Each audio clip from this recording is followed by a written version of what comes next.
Il est 7h45 sur Europe 1, place à l'interview vérité. Il est le seul journaliste français à avoir reçu ces derniers mois Donald Trump. Vous recevez André Berkoff, Thomas. André Berkoff, bonjour. André Berkoff, bonjour. Qui était venu nous voir il y a quelques semaines pour nous parler de l'éventualité de l'élection de Donald Trump. Vous n'étiez pas nombreux à l'époque à le dire. Aujourd'hui, il est donc le président élu des États-Unis.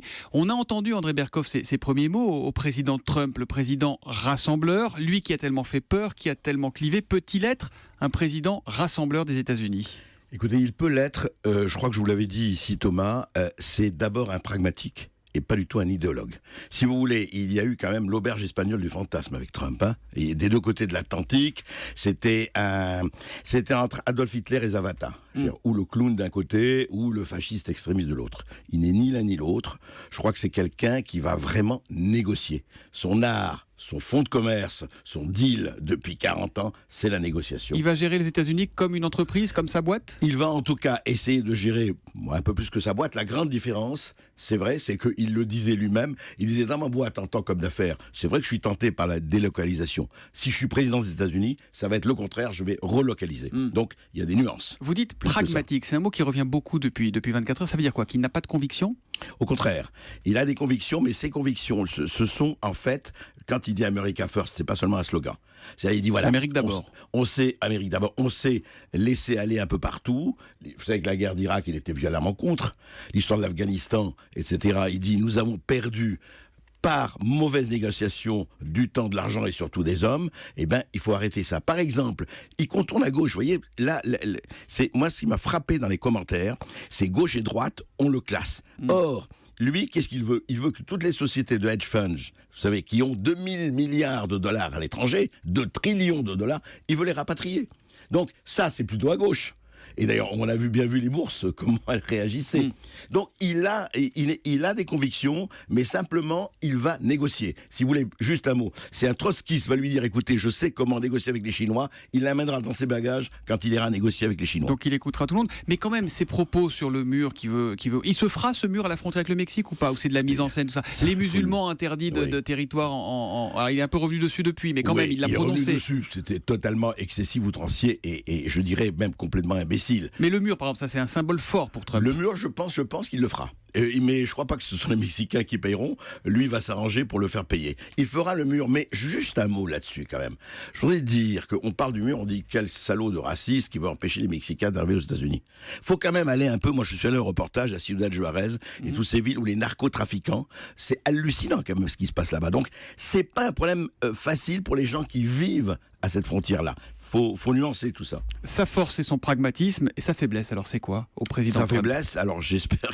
Sa faiblesse, c'est le côté outrancier. Le côté de répondre à n'importe qui, n'importe quoi. Ça, c'est un vrai problème. Par exemple, ce qu'il a dit sur John McCain était lamentable. Ce qu'il a dit sur un certain nombre de choses, lamentable. Donc, effectivement, là, il a besoin de se surveiller et j'espère qu'il sera moins incontinent qu'il l'a été pendant sa campagne. Mais... vous savez que c'était efficace aussi. André Berkoff, on va écouter le témoignage et ce que nous disait Rosine Goggi, qui est une républicaine qui a fait sa campagne, que j'ai rencontrée avant-hier, donc la veille de l'élection à New York, dans la Trump Tower. Elle nous a emmenés là où vit Donald Trump. Et voilà ce qu'elle nous dit de sa motivation à Donald Trump. Écoutez. Vous croyez que ça l'intéresse beaucoup d'aller vivre à la Maison Blanche quand vous pouvez habiter le Trump Tower et vous avez une maison à Mar-a-Lago, vous en avez une autre à Saint-Martin? C'est pas exactement une promotion que de rentrer dans la Maison Blanche pour habiter tous les jours. Donc pour lui, il fait un sacrifice. Il fait un sacrifice. Elle est gentille, cette brave dame. Elle a fait sa campagne, c'est une proche. Elle a accès. C'est elle qui nous a fait monter dans la Trump Tower. Je sais, mais ça, c'est ce qu'on appelle une groupie. Et c'est bien, c'est bien d'entendre une groupie. Le problème, c'est que justement, vous savez, on m'a beaucoup dit, mais en fait, il ne veut pas le pouvoir, il fait ça pour le show et pas pour le voir. Le challenge, oui, il prend ça comme son émission de télé-réalité à l'époque. Voilà. C'est pas vrai, c'est pas ça. Non, c'est pas ça, c'est beaucoup plus que ça. C'est-à-dire que moi, ce qu'il m'a dit, c'est quand je l'ai vu, il a fini, il dit, moi, j'ai bâti les plus gros gratte-ciel du monde, mais la chose la plus importante, c'est une maison que je ne posséderai jamais, mais dont je rêve d'être locataire, c'est la Maison Blanche.